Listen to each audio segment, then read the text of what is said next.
Hey everybody, welcome back to the High Performance Zone. Today I have Jessica Grit Stewart, and we just labeled her Grit. At the end, you'll see it's all about gratitude and grit with each foot. But this is an amazing story. I actually met Jessica at an event in Fort Worth, Texas, and she came up to me and said, "John, we've got to connect," and you'll see why as you listen to this. She created from living in a trailer. She created a business. A revenue generating from the medical industry company started just with her a $14,000 credit card loan when she didn't really have the money, and created a huge company in multiple places in the US and international, was able to sell that company. And the lessons that she is able to share with all of us on teams. And her big thing is it doesn't have to be hard. Okay. Business does not have to be hard. Building teams does not have to be hard, even though both her and I have been through very challenging situations. We talk about being a guide, and this is a real guide. She's a guide. I think you'll learn a lot from this. Most importantly, though, we'll be able to put it to work in our personal and lives in business. So stand by, Gucci and Grit, really get into it. And I'm very grateful. Ready? Hit it. Hey, Jess, welcome to the High Performance Zone. We were just recently together in Fort Worth, and you've got an interesting story. I can't wait for my audience to hear about it. But tell me about this idea of an empty wine glass and why that connects. John, thanks for having me. Glad to be here. Okay, yes, we met in Fort Worth. Can't wait to tell that story too. Empty wine glass. So there's a funny story. I married a man by the name of Merton Alexander Stewart IV. God bless, I know. And I gave birth to Merton Alexander Stewart V. But I married your true mountain man. They have a pack station. His family has a pack station in the Sierra Nevadas, and where they pack trains in with mules and whatnot. And so I was raised on a cow-calf operation not far from him. We didn't know each other until college, but anyway, in the cattle world and livestock, there's a brand. You identify livestock with a brand. And so when I saw Mert's brand, it was an inverted wine glass, or an empty martini kind of wine glass. And I joked with him. I'm like, hey, I think I'm going to marry you because that's a really cool brand. And it happened. It happened. We got married, and 2 kids later, and gosh, I think we've been together 26 years. And so when we moved to Texas and we bought our dream ranch here in Weatherford, Texas, we actually hung the brand from one of the gates, and we named the ranch the Empty Wine Glass. And this is actually, that's not really what the brand's called. It's an inverted wine glass, but inverted, yeah. Yes. And so I like the inverted. I bring my executives here. Yeah. Oh, you do. Yeah, that's what I want to tie into is, by the way, that's just a super cool story. But idea of a brand for a company, people need to know who's your brand and what you do. And you, interesting enough, somehow were attracted enough to say, I'm going to marry you. I mean, that's kind of crazy to me. And I think that happens in business too. Sometimes if a brand is positioned well, it connects to people right away. And let's a little bit about your background currently with what you do in business and life, because that's what I want the audience to dive into. And then I want to go back to your childhood and your dad, because there's something cool there. But so what is it that you're doing right now that inspires you and that brings the passion into your life?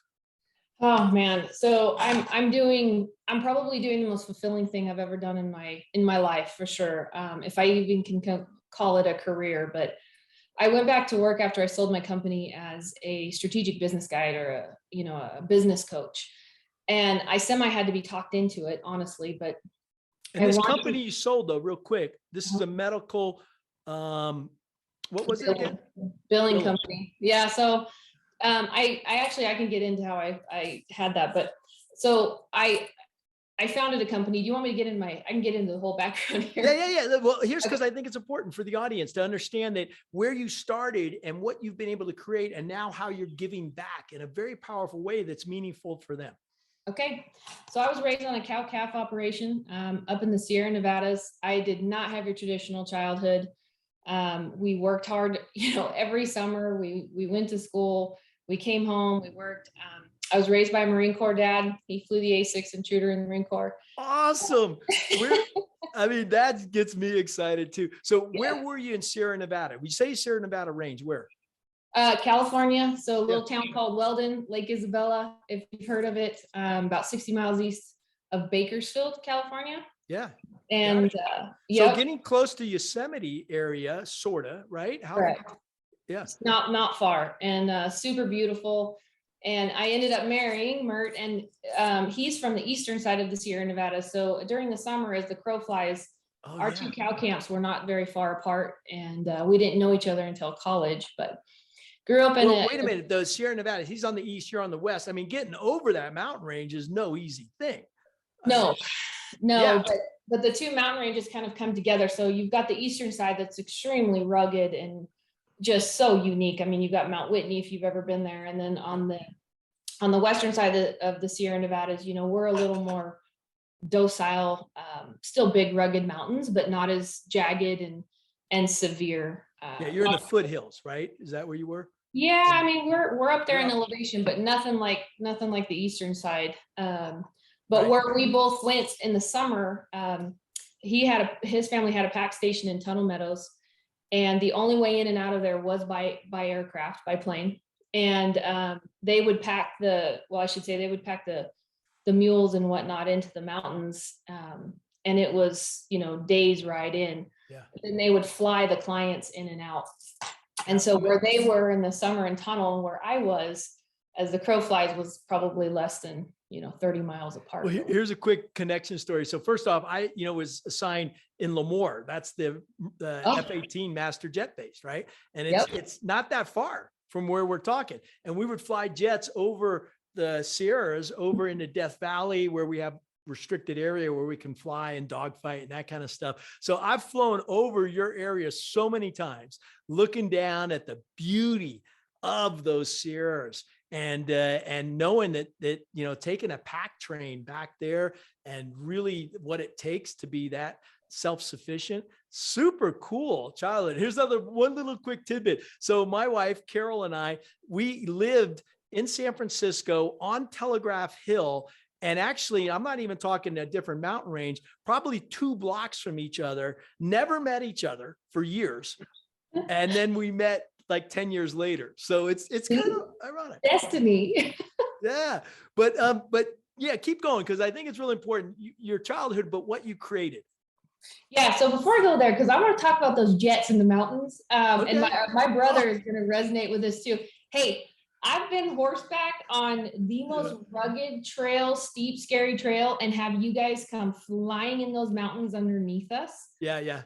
And you can't really see or hear you till you're past us. But, right. I have always just had a love for aviation, and military and what you guys have done. So it's really cool. But well, thank you. I hope we didn't knock you off the horse, because there's low-level routes through those mountains, and to be truthful, sometimes you're on the route, and sometimes we're out there, kind of sightseeing a little bit, which can be a problem, right? And so you gotta be smart. But I love doing those low levels through the mountains, and when I did see people, I'd wave to them. But like you said, you're gone in a flash, right?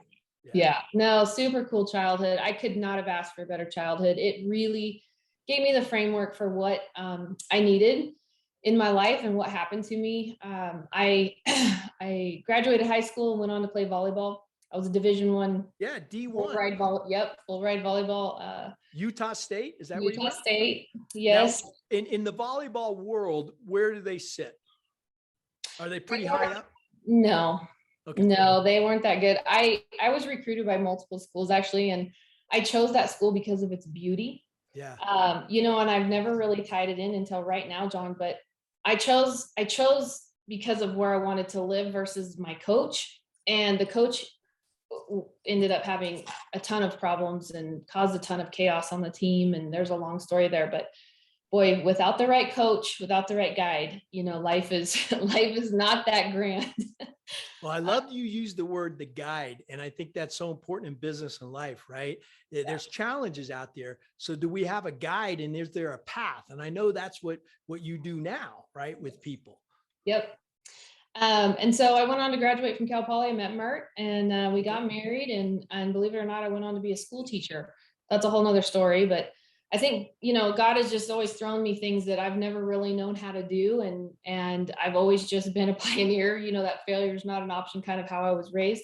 And I've figured things out. So I went on to be a school teacher, and then we moved to a community that didn't have any teaching jobs. I planned on teaching. Oh. And we were a 2-income household. And so I actually started a medical billing company out of my house. And I want to paint a picture here for everybody. Like, we lived in a mobile home, a rink-dink mobile home. I had 2 young children running around. We couldn't afford milk, let alone like starting a company. And I'll never forget the conversation that I had with Mert where I said, hey, I think I can do this. And I need to go put $14,000 on a credit card. And he's like, what? We don't even have a credit card that big. I'm like, no, I really think I can do this. And he's, to this day, he would tell you, I thought my wife was crazy. So anyway, I started a medical billing company out of my house, and my first 5 employees came to the house. And I started. And the house is this trailer. Yeah. It's a mobile home. Yeah. Beautiful. A mobile home. I didn't care. I was there to solve problems for physicians. We ended up putting an addition on the house when it kind of started ramping up. And I started bringing in these massive servers into my house and these expensive pieces of software because I figured out that I was good at solving problems for these physicians. And we started to become very popular. And so I moved out of the house, and guys, I did not move into a fancy office. I went and found the cheapest rent that you could possibly find. Yep. And let me tell you something, it was at the Paso Robles airport. I, again, love planes. And so I went to the airport and found the largest industrial space that I could find. There was a motorcycle shop in this building, and they said, Jess, you can have this building for 25 cents a square foot. And I said, I'll take it. There was grease everywhere. There was no walls, there was no office. And I just said, you know what? We have a team of people, we're going to get this done. We ended up building some office space. The rest was kind of history. From there, we ended up taking over pretty much the entire block of that community over the next 7 years. And then we had just really saturated the town of Paso Robles, California with labor, and it was really just kind of hard to find resources. And so we had ended up signing a client in Denver, Colorado. I flew to Denver. Again, I mean, we're just running, everything's hard, it's a mess, but we're going. And I ended up flying to Denver, and I could see the benefits of being in a larger city with an international airport, et cetera. And I told my COO at the time, I said, hey, this is where we need to be. So we started a new headquarters in Denver, Colorado. We put boots on the ground there, and I grew the company. I kept growing the company. And so now I was 2 locations, 2 US locations. And the business just kept, we kept problem solving for physicians. We kept building on things. We built software. We did things that nobody else would do. We were 2 kind of pioneers in the industry. And so we decided that, we needed some help internationally. And so when I sold, I actually had 2 US locations and an international division. We had close to 150 employees overseas. And what kind of revenues were you doing? That's a complicated question because we bill on a percentage of revenue. We were contingent upon revenues of physicians. So, that's kind of that's a complicated one for a medical billing company. No, but I'm just trying to get the scope is obvious. It's a big company. You start from scratch. By the way, this is so dang cool. Starting out of a trailer. I mean, we could make a movie about this, right? Yeah. And then just solving problems for clients, getting, the people, and actually having to move to Denver for lots of the reasons you said, but building this great company and then selling it, which not everybody is even able to do that. They build something, but they can sell it. One thing that hit me though, is I want to unpack that magical moment where you told your husband, I can do this. We can do this. I need $14,000 on a credit card. What was that magic? What was the spark that allowed you to say that? I just knew that I could do it. I just knew that this was something that I could do. I had no clue what revenue cycle management, CPT codes, or even healthcare was. It was just something that I thought deep down inside, hey, I can do this. And I had the intention at the time to raise my kids at home. So it was something that, was going to be something that I could do from the house. Right. Wow. And yeah. And so, well, hold anyway. on. I'm still trying to unpack. How did you get even exposed to this medical buildings? Well, billing, revenue cycle management. There you go. Revenue cycle management. Thank you. Yeah, well, here it goes. We were stressing because, again, we were a two-income family, and we had moved to a community that didn't have any teaching jobs. And so here we are. We bought this house that we were super proud of, but I mean, come on. And but we needed two incomes, and so I was actually having a glass of wine on the porch with my mom, and she said, "Hey, some good friends of ours are thinking about starting a medical billing company, and you should talk to them." And so I did, and they actually brought me in as in conjunction with some things that they were doing, and we were going to partner on this. They ended up getting a big project while we were kind of in the middle of it, where they said, "Hey, Jess, we can't do this." And I said, "Okay, I'm going out on my own." Great. And so I did. Revenue cycle management does not necessarily have a school. There is not a degree that you can go get. Medical billing is complicated. And you're you're walking in the door, patients are seeing the doctor's then sending those progress sheets at the end of the day to you, and then you're plunking them into a computer to the insurance company, etc. Okay. So very complicated, but I have that type of analytical mind, so I knew I could be successful doing it. But another thing, John, that I've always believed in, and I think this is something I have to tell people, is if you put something out in the universe and you've got enough energy behind it, you can do whatever you want to do. I saw big revenue behind this. I saw something that I could support my family. I saw something where I could stay home with my kids. Little did I know it was going to turn into what it did. And so, I just knew that I could do it. Oh, I love, what's so cool is this idea of energy out to the universe, something you believe in. I think about, there's so many people hopefully listening who have dreams or beliefs or have those magical moments. I know for me, I've had multiple ones, but one was as a little boy looking up and seeing the Blue Angels fly. And I just, something, hitting in my heart, not my head, that said, I can do that. And I think the key here that I'm trying to get to with you is that, it's different than an intellectual understanding, right? There's something that hits you, I say in your heart, but you just go, I can do this. And then you have to build the strategy, and all that stuff has to kick in. I know for me also, it's when I reinvented myself after the military. I went to Stanford Business School, and I'm surrounded by really smart people, and I'm just hanging on, right? I'm just trying to figure out this stuff. And then all of a sudden you get these light bulb moments at being at a big conference going, high performance teams, how to turn them into business results. I know how I can do that, right? It's a light bulb moment. So if you think back to that light bulb moment, what was it? What was it for you? Honestly, I think it's problem solving and how I can help people. There you go. So it's how to help people. It was how to help people. I knew that this was an industry. There's a ton of competition when it comes to this type of industry and in space, but I knew that I could do it different, but I didn't know how. But this is meet Jess, right?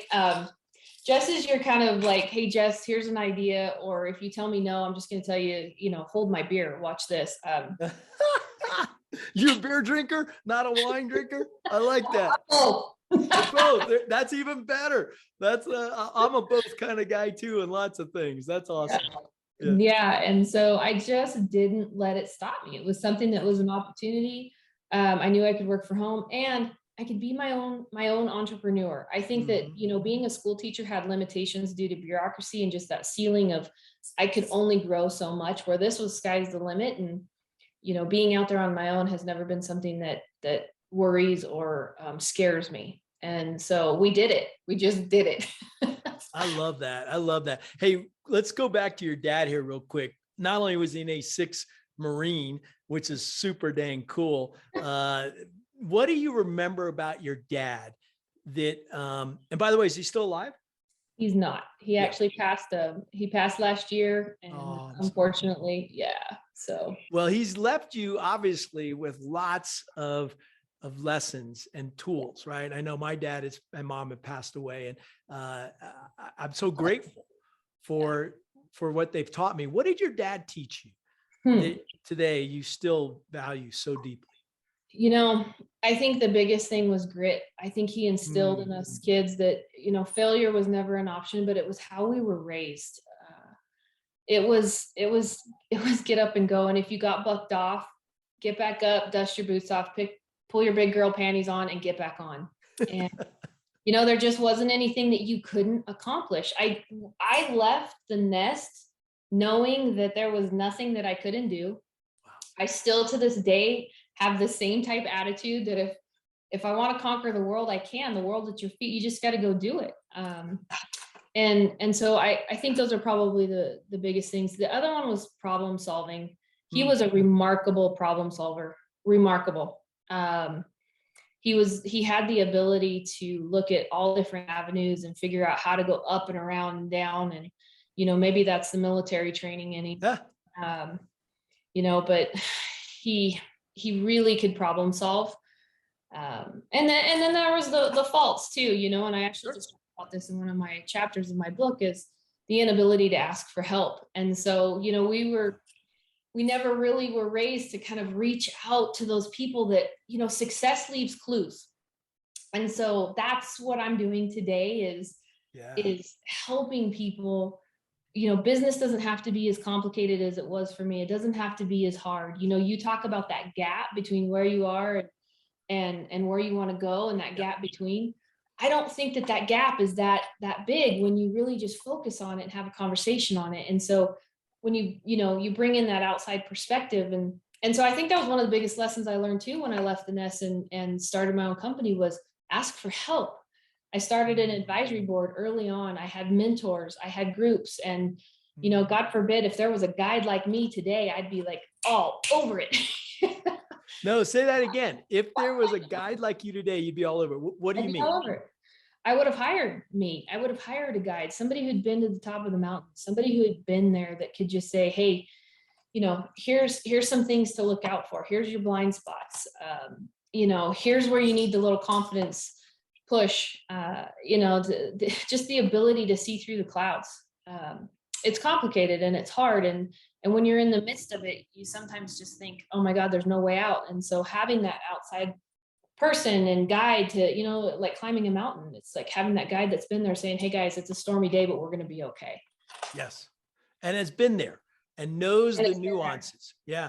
When, for the audience, we met in Fort Worth because I was speaking at the Chamber of Commerce, and it was actually, they were bringing together not only the chamber, but the businesses and everything around there, and big event, right? And so I talked to the leaders, and you know what they said? They said, you got to meet Jess. You got to meet Jess because we've worked with her, and they have a lot of moving parts going on, second, largest or fastest growing city in the nation right now. Right. And there's so many things, and you pulled them together. You got them aligned. And that's coming from them, not me. Right. So what you're saying, I know is true. You've done it. How did you pull them together? How do you get a business leader or an organization aligned and pulled together in the way that you talk about? Ooh, that's a loaded question. There's lots of ways here, but really when it comes down to teams, it's just kind of getting in there and digging in and saying, hey, what do we have? Right. Okay. So you start there. Yeah. Yeah, you start there, and you have to just figure out how you're going to take the dysfunction out of it and delete the chaos, I guess is a better one, and kind of settle it down from there. But I think the biggest thing that I have to say to teams is there's healthy versus smart, right? This is our good friend Patrick Lencioni, but we tend to hire for smart, right? Analytical, intelligent, gone to school, educated, but not a lot of times do we focus on team health. Yeah. And the ability for teams to come together and have cohesion and be able to solve problems that equate to results is a very hard task. And so, it's kind of that, healthy versus smart. And so team health is just as important as our personal health. And if we aren't paying attention to it, guess what happens, right? We start to fall apart. Hey, have you met Patrick yet? I haven't. And one day I want to. I actually just finished a certification of his Working Genius today. Oh, you did? Okay, good. I did. Yeah, Patrick and I, we've been on the speaking circuit a lot together. And about a decade ago, before he wrote that book, when the book, The 5 Dysfunctions of the Team, which is still a phenomenal, phenomenal book. We were both working at a different company. So I went and saw him and spent half a day together in his team's offices. And Patrick loves to get on easels, whiteboards, and he starting, he draws a circle here and he does this here. And it was so fun to be with him basically one-on-one in his team and go through the process that he takes people through. That now you take people through. So I'm trying to maybe unpack some of that process of helping people. How else do you do it? I like the healthy part. Yeah, I mean, that's the first step, right? Is the people component. Yep. Okay, right? good. Who's the who? Do you have the right people in the right seats? But really, who's your team and what do we have as far as tools in there, right? So we got to build the right team, and then we have to define the right vision. And then we have to define the right plan. Yeah. And then we have to execute on those priorities.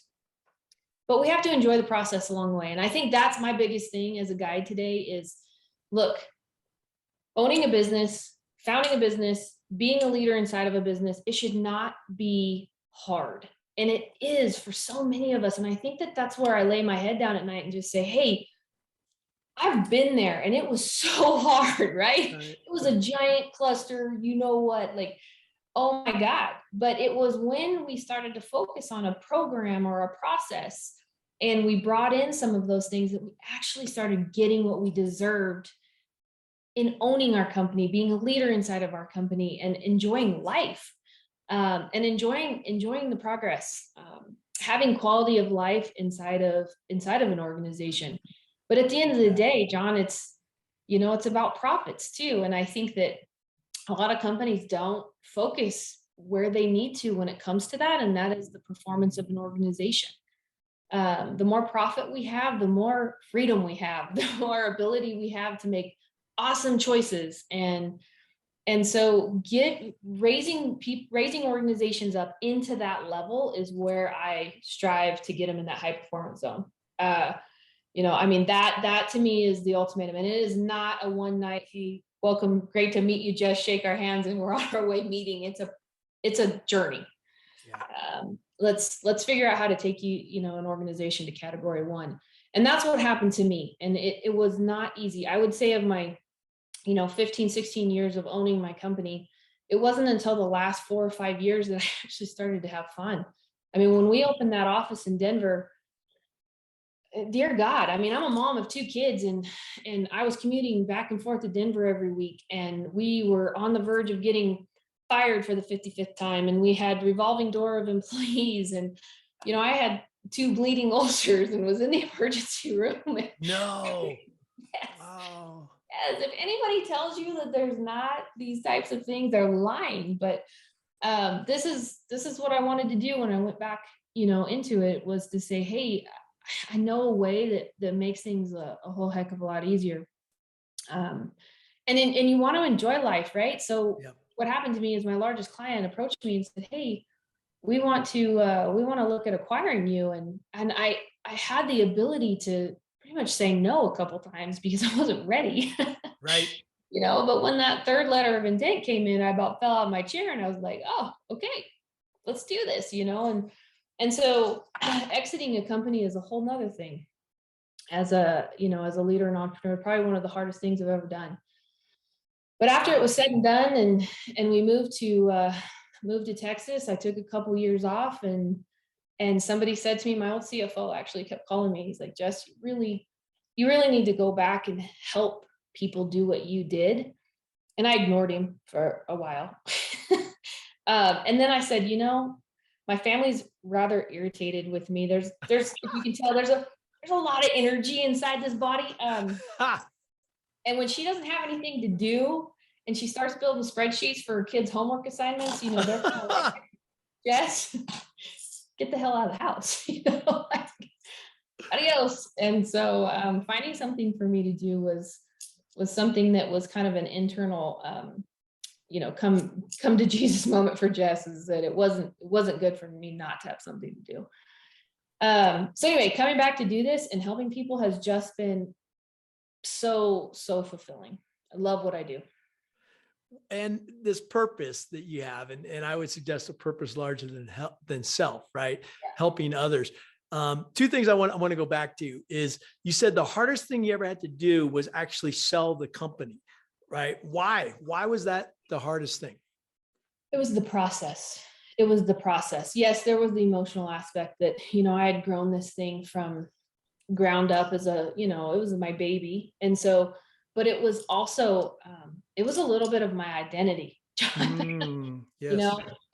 And so there was that component, but I didn't have time to think about the identity part until after it was sold. But it was the process of the acquisition. I think that, a lot of entrepreneurs get real excited about this large, cash out and to say, hey, I'm going to sell my company and be done. And the process to do that is excruciating. To have somebody come in and look under the covers and the skirts and look under every pebble, every stone, and, kind of get into your proprietary, way you do things. There's just that trust factor. Is this going to happen? Is this not going to happen? Okay, it's going to happen. Let's go. Questions. I was being bought by a company that was based on the East Coast. I was based in on the Pacific or on the West Coast. And so the time zones, I started emails at 5:30 in the morning Pacific when 8:30 in the morning was starting off in Eastern. Yeah. It was, 12-hour days. So it was a feat, very, very short acquisition. I was actually bought by a large hospital system that was backed by Apollo, which is one of the largest private equity firms in the world. And so my due diligence was done by, a KPMG, which is a large accounting firm. And I will never forget, John, when my team of 3, my corporate attorney, my CFO, and myself walked into the KPMG team. And if they ever listen to this, they're going to know exactly what I mean. But their team of 13 accountants, I'm like, oh my God, holy shit. Oh, okay, let's do this. Let's do this. And you want to buy my company? I mean, like, wow. But, super successful acquisition. There was no adjustment to purchase price. Our processes were extremely streamlined. And I'm happy to say that the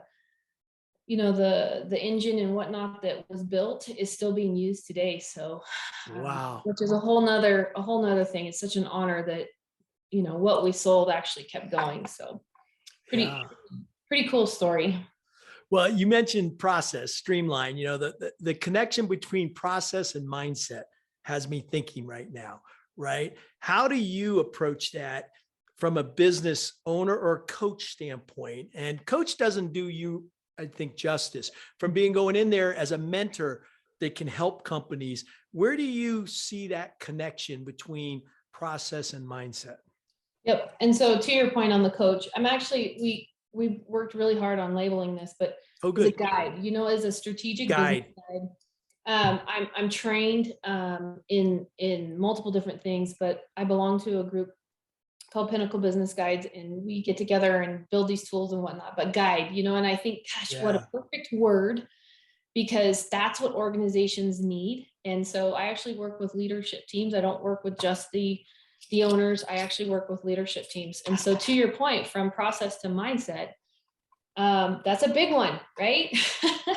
Because mindset, that can be a little bit like pin the tail on the donkey. I mean, you could be walking in and you've got all these different brains in the room as to where they all sit and where they all have opinions and where that all lines up. You have to align that first, but then you have to align the vision. Where are we going? How are we getting there before we can even begin to build process? Right. And I have to say, I think this is one of my biggest faults as a leader, is that, and I tell people this all the time, you're not alone if things are not perfect in your business right now. Dear God, you're not alone. And if any business owner or organization tells you that things are perfect, they're lying. Right. And so I was this type of leader, right? You can tell there's a lot of energy in here, but I'd walk in and I'd be like, oh man, I'd get the team rallied up and I've got all these ideas and I would expect them done right now. Yeah. And on Friday, they used to call it drive-by shooting. I was notorious for this, but I walked down the hallway and I'd be like, hey, did we? Was I intentionally trying to ruin your Friday? Maybe, because was I pissed off we didn't get things done? I don't know. Or was I just gaining that frustration because I didn't know how to lead the team appropriately for my vision, right? Leaders especially, boy, we can see the path. We know we have this 30, 50,000 foot view in our head of here's the trail, there's the canyon. Oh, by the way, there's a boat down there and it's full of doors and there's full of food and battery. There's everything we need, guys. We just got to get there and then we can row across the river and then we'll climb the mountain and that's how we get to the top. What happens in here for us, we aren't very good at articulating it out to our teams. So we make our teams frustrated. And I will tell you, I think I exhausted the living hell out of my team constantly. God bless them. They stayed with me. I know the feeling. My team will be saying, hey, this sounds like Gucci sometimes. It's funny you talk about the drive-by shooting and without the intent, but that mind and actually, here's what's interesting. I want to get your impression is every human being has this ability to focus down and open up, focus down and open up. It's how the mind works, right? And you just talked about the big picture of vision. And I love the idea of there's a canyon there. And oh, by the way, there's a bolt down there that we need. And the ability to focus down and open up. I was told that you can do that 65 times a second. Every time I snap my fingers, the human mind at least has the ability to do that. And I think it's real important from not just a business standpoint, but personal standpoint to realize that we need to do both, right? And not everybody doesn't seem to want to be able to do that. You get some people say, okay, well, just tell me what to do and I'll focus on that. And then you got the big picture stuff. So how does that relate to what you experienced? Oh my God, right? Like, yeah, 100%. And so, and especially I think, when you've got the big visionary type personality that because we're a gym, right? Like we can go out and we can vision these things and we can put these things together and we can have this fearless behavior of, hey, we can do this. We can climb Everest tomorrow, guys. We can do this, right? When the rest of the team is like, hey, we're on the little more analytical side, like Jess, we're going to put a bit in your mouth and say, whoa, like, and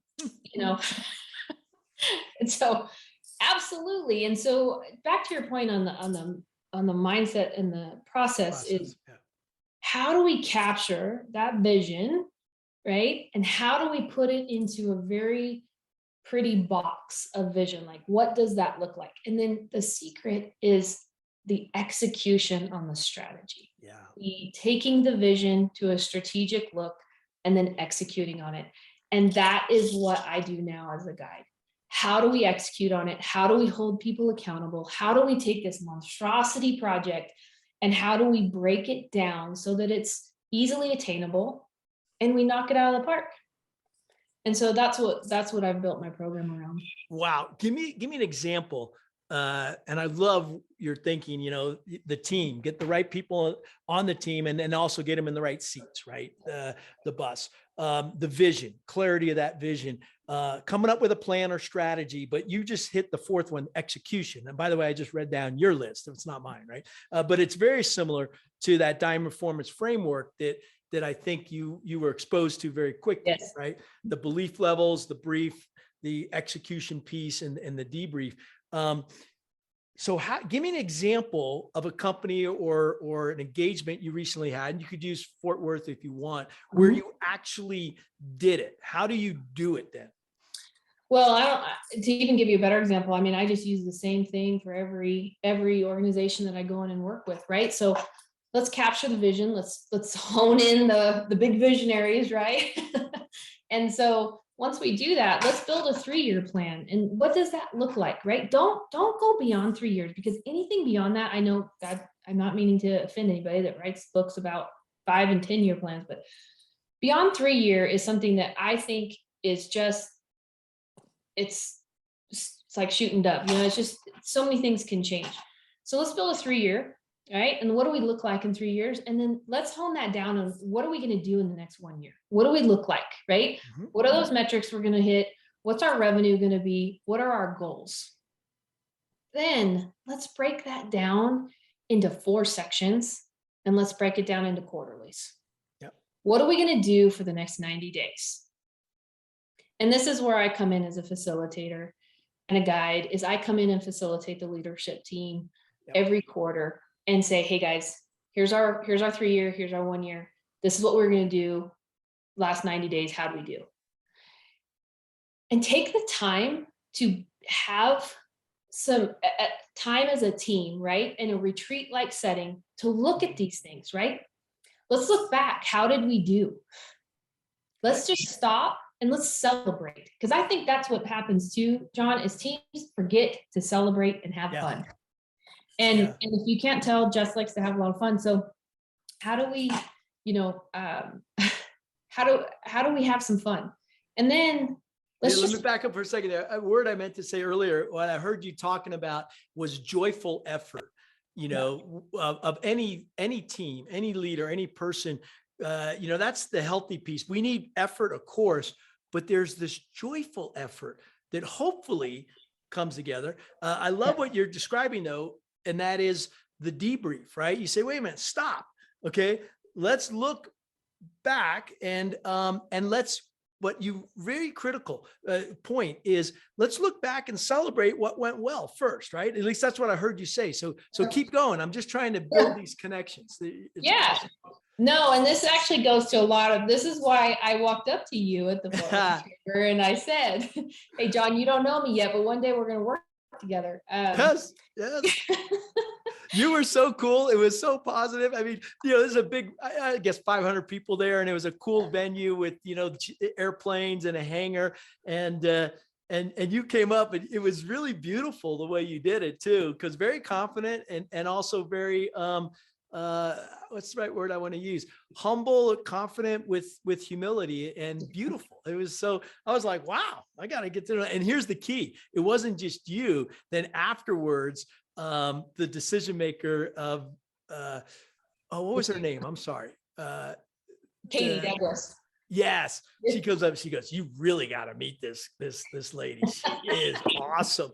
And when a client says that, you got something. So thank you. No, they're wonderful. They're absolutely wonderful. And they are firing on all cylinders right now.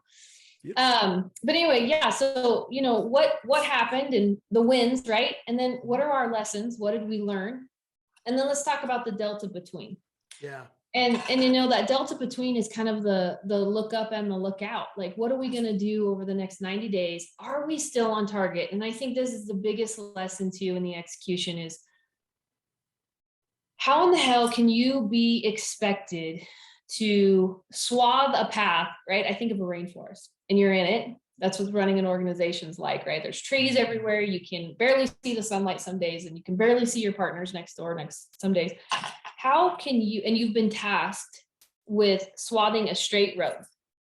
Mm-hmm. How in the hell can you even see if you're going straight if you don't take the time to climb to the top of the forest and look out? Yeah, good analogy. But you got to do that with your team, right? You got to climb it. You got to look around and go, oh, we did good. Hey, we're kind of a little crooked here, but we can fix it. Everybody go back down, go back to work, and come back up. But what the other piece to this is there's no need to do it by yourself. And I think this is where I made a mistake as a leader, right? We're expected to do everything as our own, especially like a founder or a CEO. You know, you're just kind of, you got the weight of the world on your shoulders. Like, you're expected to know how to do all of this, and you hire great people and great teams. But guys, nobody on that team has time to study business. Nobody, right? Nobody has time to just go read the great books and the Patrick Lencioni's and the Keith Cunninghams and whatnot, and come back and go, guess what I learned? And then taking the time to implement it. There's just, that doesn't happen very often. And so bringing in somebody, this is when I knew what I wanted to do in my next phase. Bringing in somebody that could say, hey guys, here's what you do. But you do it from a customized approach. It is not a one size fits all. And that's my other thing, is every organization is different. Every team is different. Working with the Fort Worth Chamber is way different than working with my company down in Houston, or my one in Northern California, or my one in North Carolina. You know, it's way different. But the process and the program can be the same. I don't care what type of organization it is. It's just the strategic execution. Oh, I love it. A couple of things. Your analogy earlier about get your head out of the cockpit is a thing we used to say in military flying, because you can get stuck on the gauges, right? We do need KPIs. We do need, metrics and all this kind of stuff, but you got to look out and see if you're going, even in the right direction. It's so funny. A good friend of mine, Wizard McCabe, he was the XO of Top Gun. Oh, by the way, Top Gun Maverick's coming out. By the time... Yeah, by the time this is going to be released, probably pretty close to that date. So everybody watch it. It's going to be cool. But one of the leaders of the original Top Gun, right? And I flew with him, and he was my carrier group commander, and we'd have good times together. And he was telling a story. He was an instructor in the back seat. And so they're having a dogfight, and in a dogfight, and you're out over the water, and I mean, it's intense, right? You got 3 dimensions, everything's going on, and all of a sudden you have to have what we call a bingo, which means you're low on, you hit that fuel state and you have to knock it off, because otherwise you won't make it back to the field, right? Yeah. And so he's in the dog fight. He's watching this guy fight, intense thing, and they hit bingo. So, when you hit bingo, you call bingo and fights off and everybody goes home, right? But all of a sudden, the guy's flying this profile. It's kind of like an emergency profile too. You got to climb up, you got to throttle back, and you don't want to waste time, right? You're already at your limit, and we're just watching this and going, the guy's going 180 degrees out the wrong direction, right? And the base is back east, okay, which is because we're flying over the water out of San Diego, Miramar. That's where Top Gun was, right? And he's flying west. So, he's going to Hawaii. We don't got fuel to get to Hawaii, right? And you better turn around and go. And we're just, as an instructor, he's really smart. He doesn't tell the guy to turn around. He just asks him a question. He says, hey, where are you going? And the guy says, what do you mean where I'm going? I'm going back to the base. I'm going east. And he goes, really? You're going east? And the guy says, yeah, 090. Or the direct heading. And Wizard says, hey, look out of the cockpit. Where's the sun? And it was an afternoon, okay? And the sun's going down. He's going towards the sun. He said, really? You're going 090? Well, actually what had happened was, in a dogfight, the gauges can get spun around, and, in new airplanes now, it's not as bad, but in those airplanes. So he was actually following his gauges and going exactly in the wrong direction. Would have ran out of gas and had to eject over the water. So wow. I think it's just a cool analogy of this idea of get your head out of the cockpit, open up. And that's what I think, you do with leadership teams, right? I mean, tell me about that analogy and how you see it. Oh, absolutely. In fact, I'm going to use that story because that is remarkable. Sure. That is exactly what happens, right? The intent was there. He was just flying away, and he was doing his job, and he was loving his job, and he had no idea he was going in the wrong direction. And what happens with leadership teams, right? What happens? The leader Me, let's put me in that. I probably Yep. would have been so mad at that person on my team. Like, why in the hell are you doing this? Right. Rather than just stopping and saying, everything is right about this in your heart and your soul, but hey, we need to recalibrate as a team. Are we going in the right direction still? And so just stop, take a breath. Everybody know that it's okay. Everybody, and I want to talk about failure too. So Yes, let's in go. regard Go to for it. this story, right? Yeah. Especially with this guy who's flying in the wrong direction. I just want to give him a hug, because if it weren't, and it took me a long time to realize this, John, as a leader, as an individual, as a growing up, as a maturing, whatever you want to call it, if we don't have failure, we never have growth. And I would want to hug him and say, thank you so much for teaching all of us a very valuable lesson. Now, how do we not do this again? And let's fail. Let's fail hard. Let's fail fast, because it's going to happen again and again. But we've got to bring that in and not let a good crisis go to waste, right? Let's not let a good crisis go to waste. Let's talk about it, and let's go, hey, what happened? What should have happened? And how are we gonna close the gap or the delta in between? And does that make our next 90-day, rocks, goals?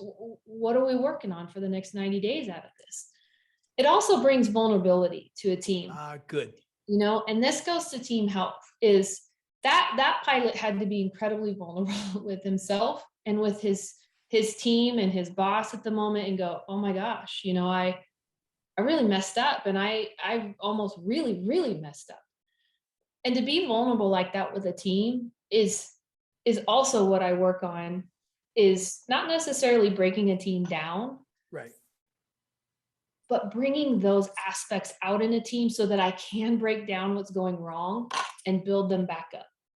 Because when I can get a full team firing on all cylinders, like the Fort Worth Chamber right now, watch out, they're unstoppable. And that's kind of one of my things. People ask me, how did you do what you did, Jess? I just was unstoppable. I didn't take no for an answer. And I want to help teams become unstoppable. And I have another line. It's kind of like yours, like, glad to be here. And this came from my dad, John. So this has kind of helped to, but when I was a kid, and I can't wait for my brother to listen to this too, but we built a lot of barbed wire fence. It's probably one of the main reasons I wanted to leave the ranch, was we had to build a lot of fence, a lot of snow fence, miles. And my parents were like, oh, let's go to the mountains. We're going to build fence. And I'm like, Jesus, I am 17 years old. I would love to just go have fun with my friends, Right. But anyway, if we didn't do it right and we just got it done, right? We did the half-ass, we just got it done. My father would make us undo it and redo it. Whoa. And he didn't care how many miles, he didn't care how long, you're going to do it right. And so if there was one thing I did lead my company with, and I lead with today, is don't just get it done, let's get it done right. Nice. And, and I want to help teams and companies do just that. So get it done right. Get it done right. Don't just get it done, get it done right. I like that. You were talking about the power of the debrief, or what I like to use as the glad to be here debrief, right? And, strength and vulnerability, this ability to look at things, to make some course corrections and whatnot. What else stuck with you when you saw, and by the way, that presentation I gave was a very short presentation because of the timeline, but what stuck with you where you walked up to me and says, we got to work together? What was it? John, your presentation, you're probably one of the most dynamic speakers I've ever seen. And that's a lot coming from me, because my expectations are high. And once the presentation started, not going to lie, the jets probably go right to the heart for Jess. Yeah. But what you teach and what you're doing, John, up on that stage is what I'm implementing in organizations. And so it was right at that moment where I was like, God, I got to connect with this guy, because there's another soul and another creature out there, like kind of my spirit human. Like, I got to get to know him, because one day we got to do great things together. I don't know what it is, but the two of us are doing amazing things to help people. And John, I know that there was not a heart a person in that room of those 500 people that left there going, oh, I'm kind of bored. I mean, they were like pumped, right? You could have turned on any music, and I think all of them would have stayed and partied on. I mean, I think you have the ability, you lifted those people up there. And so I think your program's remarkable. And I was like, I gotta know him. So I just waited there in line forever, by the way. You had a lot of people wanting to talk and hug you and take pictures. And I just meandered on up, and I'm like, hey, you don't know who I am, but well, this is helping too. And thanks for those comments, accolades. But what I really care about in the podcast is how can others learn from us, right? Because it's not about us, right? I mean, we've done that. You know, your business story is unbelievable. I love it. By the way, I was just at an event yesterday in Florida, and it was with a big real estate group. So lots of agents and brokers and stuff. And after we did the talk and then had the meet and greet, I'm actually going to the car, right? And the CEO is walking me out, and these two people just happened to be walking the other direction. And this one guy, his face is full of energy. I mean, you know, everybody when they're lit up, but this guy was like really lit up, right? Unbelievable. And he comes up and he says, John, thank you. I'm so grateful. And the lady next to me is going, oh, I'm so grateful too. And they weren't together, but they were doing. And I looked at the guy and I said, well, tell me why. I mean, he says, I'm glad to be here. And I said, why are you glad to be here? He takes his shirt and he pulls it up. I've never had this happen to me before. Pulls it up, and there's a large scar on his kind of the side, right? And he goes, I just donated a kidney. And I'm like, what? And, you know, he pulls his shirt. I said, really? He said, yeah, I just gave a kidney and, you know, saved this woman's life. But he was excited. He wasn't doing it from an ego standpoint. I said, that's amazing. I said, how do you feel? He says, are you kidding me? And I could, you know, how you can tell when someone really feels like they've given something, right? Well, he gave us part of his body, right? And I said, did you know the person? And he goes, no, not really. And now this blew me away even more, right? And I said, whoa, wait a minute. What made you do this? And he said, oh, my wife. She's a friend of my wife. She's a single mom. She's got 2 kids, and she was going to die. She goes, I couldn't, well, he said, and you know how they do a match, right? So they have to touch on the match. She goes, I think his wife was the one who wanted to donate, and she didn't match, and he did. And all of a sudden, you know, he just did it. And I'm like, wow, you know, I mean, it hit me to just rock me solid, but to see the joy in in what he had done to help somebody. And then the woman next to him, she goes, John, she goes, 10 years ago, I immigrated over from Eastern Europe. It wasn't Ukraine, but I think it was one of the countries near there.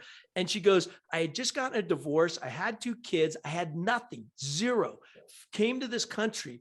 And now she's one of the top real estate agents, you know, for this company. And her kids are growing up healthy. She loves the US. And I'm like, holy cow.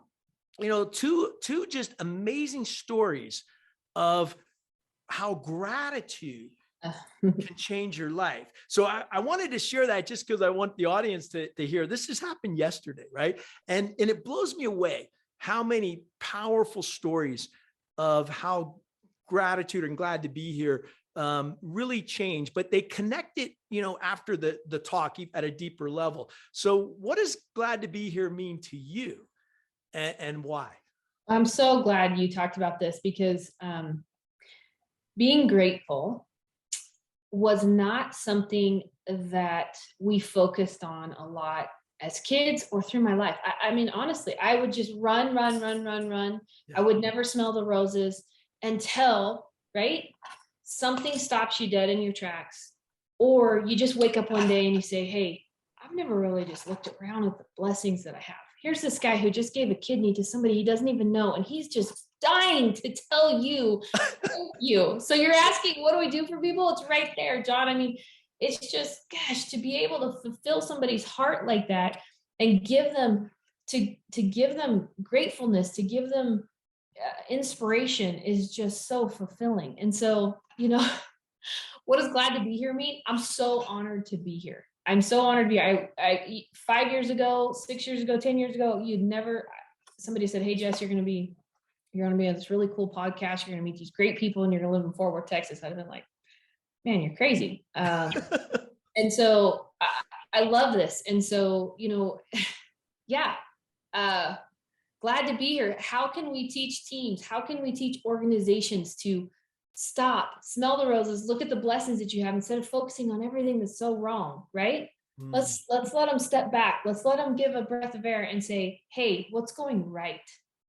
What's going right?" And realizing the small percentage that they're in the grand scheme of things for owning a business, running a business, making millions of dollars in revenue. I mean, there's just so many things that don't typically go in that direction. It can go in the opposite direction. And so I love that. I absolutely love that.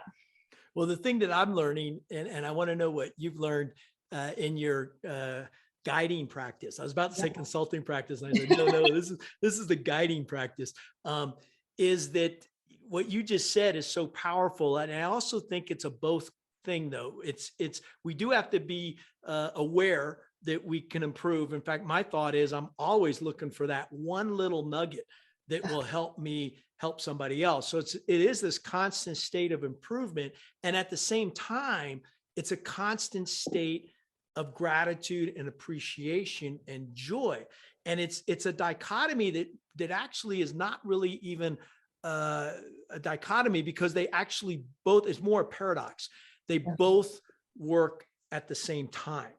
And having that, I think is critical. In fact, we were just working with a group that Brand Builders is helping us clarify the brand and all that kind of stuff. And we talked about that it's a paradox, right? Between process and mindset. It's a paradox between the gratefulness, the joy, and the desire to want to get better. How do you see that concept? I was going to come with something right there, but no, go for it. Go whatever was in your thought. Did you lose it? No, I was going to tie it in, but yes, to your point, right? You talked about mindset, and if there was one thing as a leader that I didn't have the right mindset for a lot of years. And so to your point, John, of building the brand, building what we do, and changing your mindset to gratitude. I had a mentor once that is still a very, very good friend of mine today. And I will never forget the day he told me, "I just wake up every day and focus on being grateful.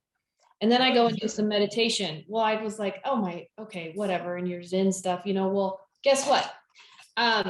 Some things that I've focused on in my own emotional intelligence, my own growth strategies, is that of being grateful and spending time alone to recapture this. And so an exercise that I've started doing, and I don't know if this is even where we're going with this, but I wake up every single morning and I have a journal and I say, what are the 3 top things I'm grateful for that happened yesterday? And what are the 3 best things that are going to happen to me today? And what are the top 3 things that I'm going to do today? And those, just having that mindset and that clear takeoff from every single morning has changed my life. Wow. And I say my prayers and I spend time, with the big man upstairs, and then I'm off to the races. And there's not a lot of woe in Jess for the rest of the day until she's having a glass of wine or beer. Night, but hey, what were your journaling for today? Because I know you had a full day. You just got off of an amazing 10 hours of certifications. But what was your journal for today? My top 3 grateful was my daughter just came home from her first semester at Texas A&M. Wow. 4.0 GPA, and brought her girlfriends home with her. So the ranch is always full of people, and it's kind of my thing. Like, we feed a lot of people throughout the week. We've got a lot of people that stay here. And so she brought some of her friends home with her, and we all were just sitting out by the pool last night and until like 10 o'clock at night, sitting on a lounge, just visiting. And I thought, gosh, these are the moments to be present, right? Yeah. I've lived so much of my life where I was present, John, but I wasn't present. Like, I was focused on my cell phone and how many emails I had to get to and what was going on at work. And so that was one of my top 3 grateful. Um, That's cool. was my kids, gosh, just to be able to spend time with my kids. So my son, we're a big rodeo family, big team roping family, and he's an avid bass fisherman too. And so my other grateful was that he had gone with his friends yesterday after school, and he'd caught a 6-pound bass, and he just comes home and he is just lit up about it. And so I love just having the time to listen to them. And this is something I focus on with teams too, is around the gratitude, but really just take a step back and look at all the good things, right? I mean, look at your kids, look at your marriage, look at whatever it might be that's just really, really good in your life at the time. And so, and then my third was today. I mean, come on. I was like, I'm wearing my glad to be here shirt. I'm on with John Foley. I'm getting ready to do this awesome podcast and become certified in working genius. So it's a great ending to a great week. Wow. Well, I want to say thank you for bringing up the idea of a morning ritual and a habit and how that's on gratitude. One of the things that I preach, and it's interesting word that I live, is that same kind of gratitude practice, not only in the morning, but throughout the day, and then also in the evening. And we just created this glad to be here gratitude high performance package that talks about those three things. And what's interesting is I don't know if I mentioned that during my talk or not, that you saw me, but you dived right into the element. I call it my glad to be here wake up, waking up happy. Right. And we do the same thing, but I start with the present moment, and then I go back 24 hours and I say, what happened yesterday? And then I go forward in the day and set intentions. And I find that so powerful every morning. I've also found that you got to reboot yourself through the day, because you know how you can get knocked off balance, right?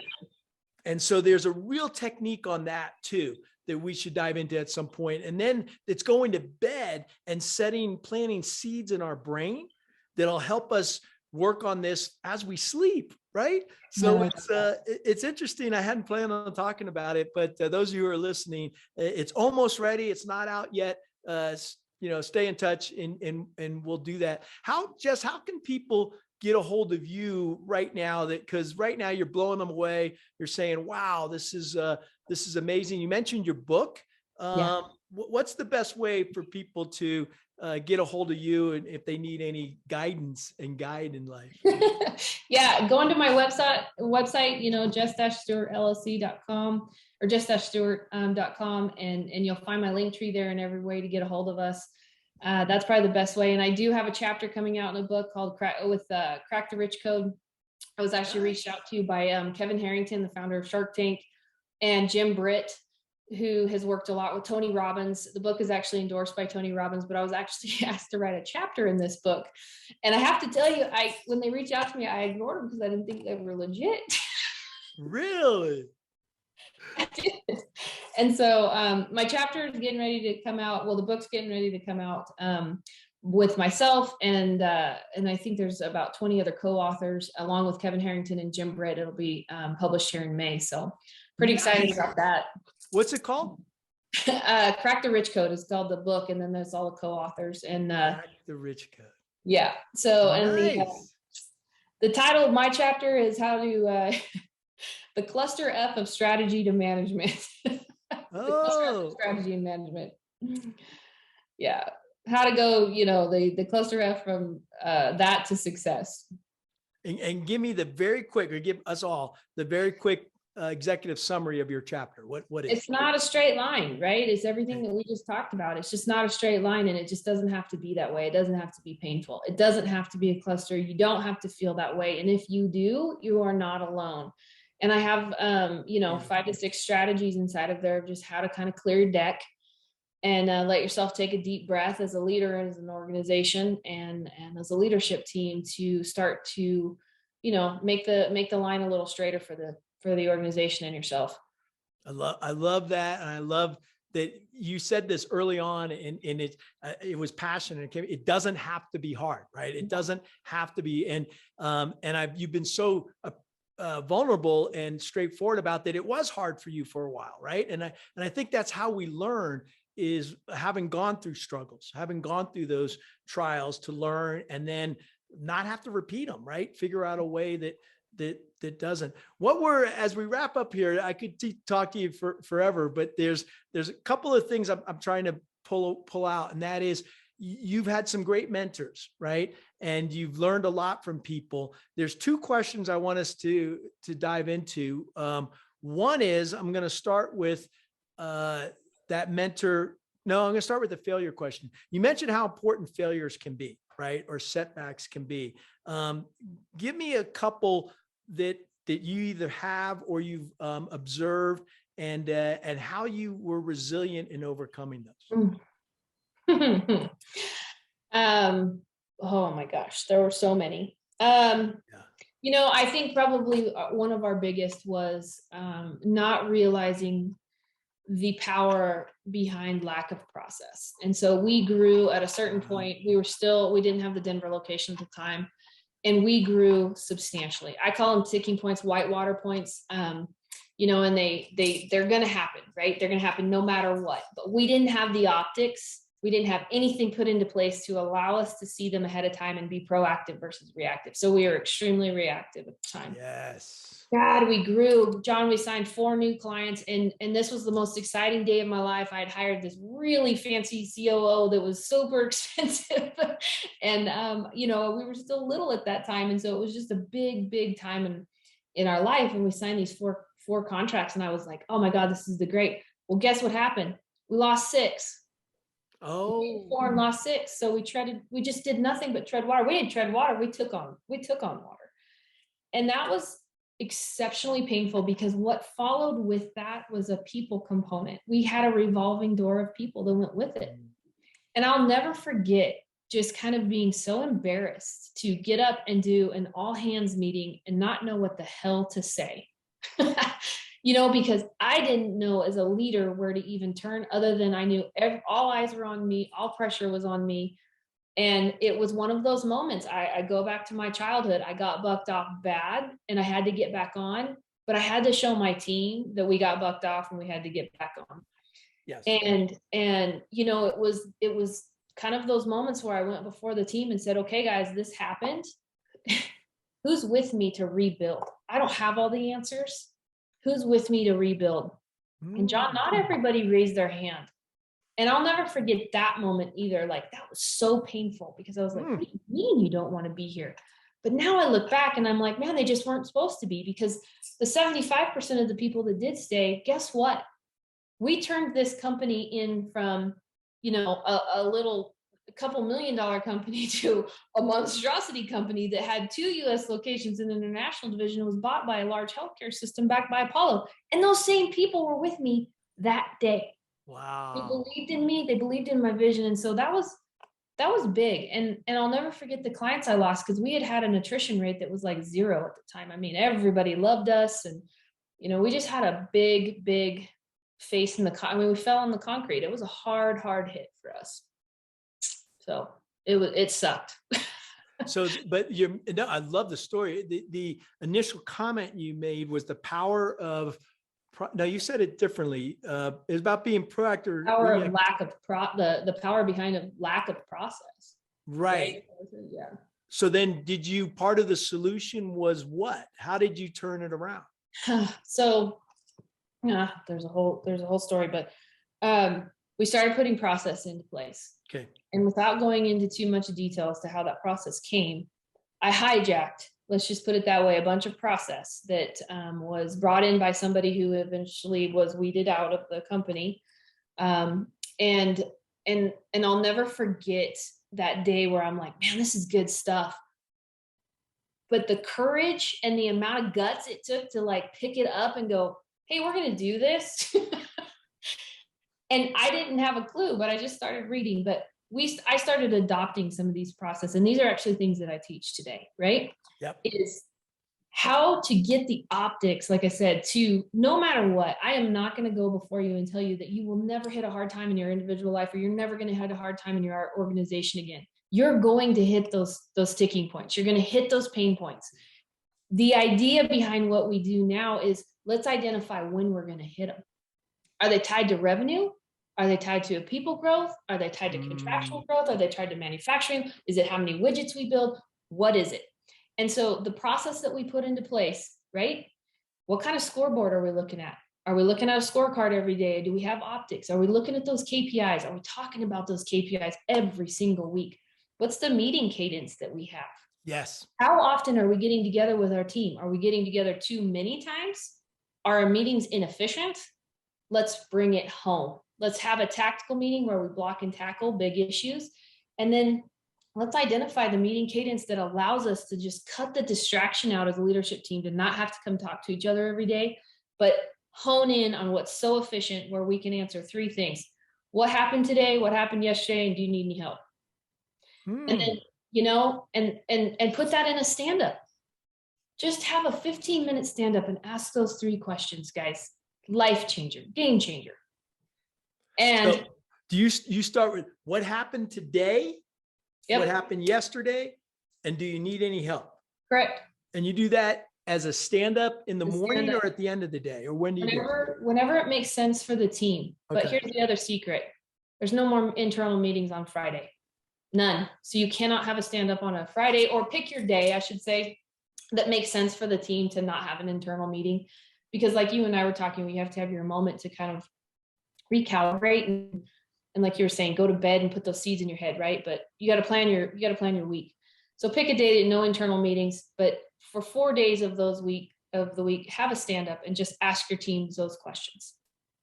And then the other biggest secret is that I have is get some help on your tactical meetings. That's a little tougher one. Those are some deeper meetings, and contact me for agendas on that. But if you really want to know what's wrong and how to fix it, ask your team, what's not working?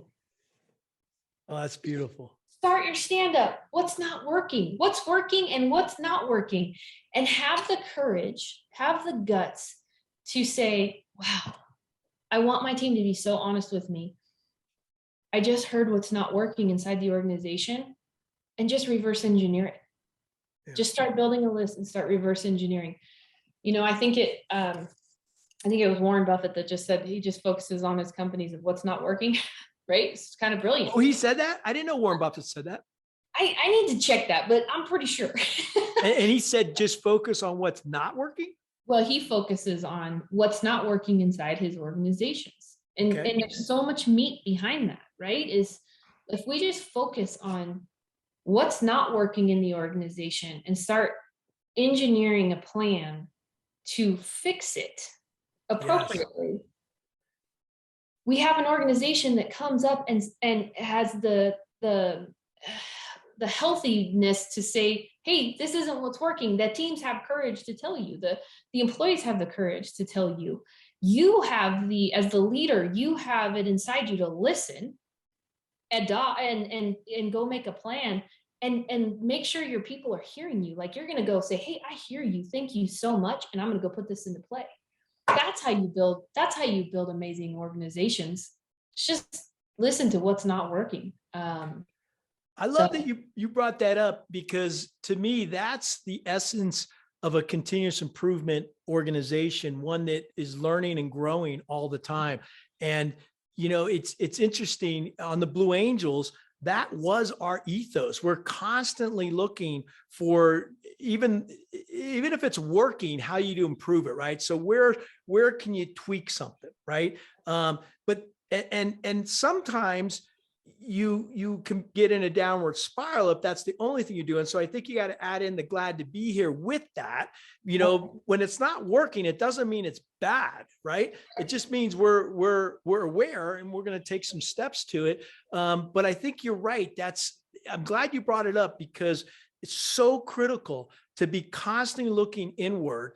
And I would say that it's not even just the organization what's not working. What about yourself? Right. And tweaking that. Really, really brilliant. Okay. Any other lessons? Be self-aware, guys. As leaders, it's hard, right? There's an ego. And if you just sit and tell me you don't have one, then I know you're lying, but we all have one. But be self-aware and know where you are as an individual and where you might be creating conflict, chaos, confusion amongst the team. And hire your weaknesses. don't build the recipe, build the cookbook. So So say that again. What's that? don't build a recipe, build a cookbook. So that you can, one, do things the same over and over again, but you've got the team and the organization that knows how to do it. That is how you scale. That is how you grow fast. That is how you make sure that you are more proactive than reactive.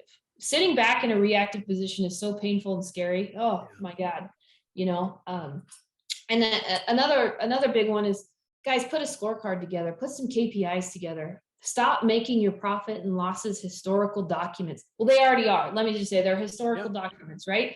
Stop having those oh shit moments like, oh my God, let's start pulling those out and talking about them weekly to say, hey, these are some things that, you know, levers and knobs that we've identified that, man, if we just tweak here a little bit, it makes life a whole lot easier. I don't know if I fully understood the analogy of don't build the recipe, build a cookbook. I get the cookbook, but maybe because I'm not a good, I don't spend a whole lot of time cooking. What it's do you actually mean by that? Keith Cunningham that actually said it. There's actually, I saw. Yeah, there's actually more to it. So his actual quotation is, consultants have a recipe, masters have a cookbook. And so, you know, but there's so much to that. Is you can write a recipe, but it doesn't mean you're cooking it. Right.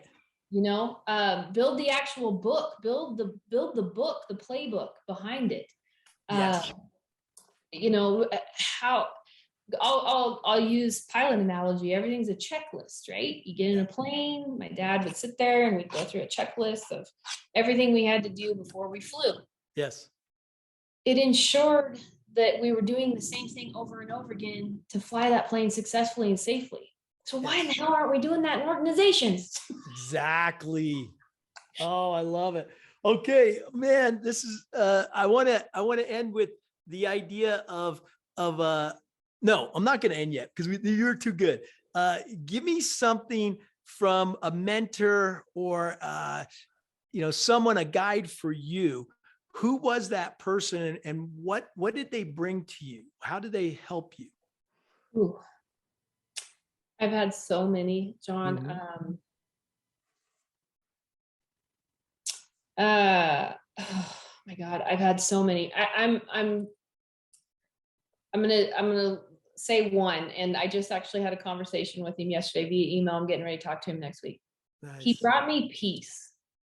There's a ton of energy, right, that's going on inside of here, and there's a lot of confidence, but behind the scenes, there's some days where I'm paddling like a duck and nobody knows it, right?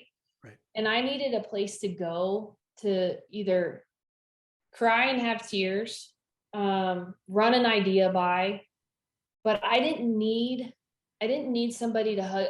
Yes, he would hug me, but I didn't need somebody to pat me on the back and say it's gonna be okay. He was the one that would be like, why are you being so stupid? You know, I'm telling you, Kevin's his name and he's gonna listen to this, but he'd be like, why are you so worried?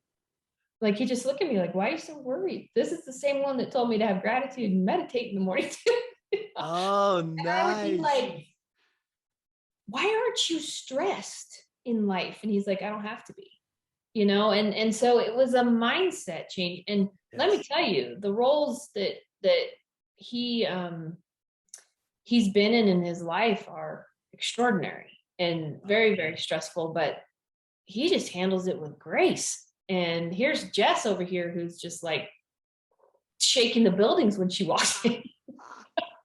Always happy, you know, always happy, but you know, how could he not be stressed? And so it was those things that he would say to me of just, God, Jess, just take a step back. Like, you're fine. You're fine.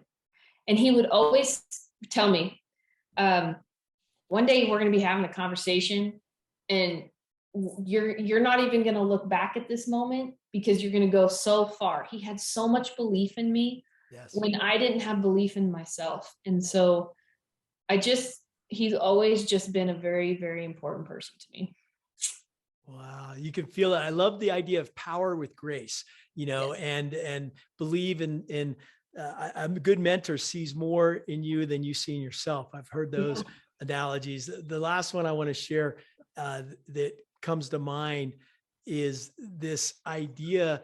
Oh, wait, just like you, I just lost it. I had this. I It had happens this. when we're doing this, right? Oh man. So cool. The worry, the idea of worry. I read this once or heard this once, that worrying is like praying for what you don't want. You attract it, right? Like Yes. the universe, if you put it out there, guys, here it comes. If you worry about it, guess what's going to plop right in your lap? I know sometimes you just got to do a V8 moment.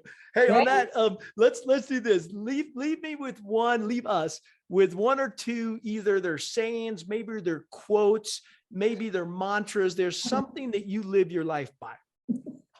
There's always the Jessisms, right? I've tried to stay very quoting very professional people, but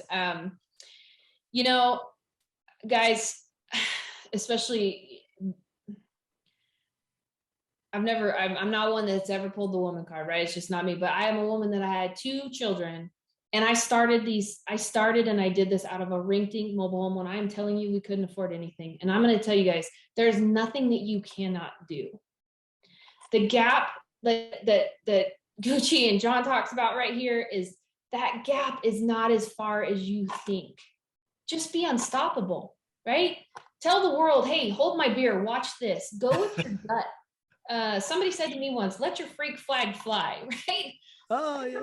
Out. Just be you and go with your gut, because your gut's telling you that you're onto something.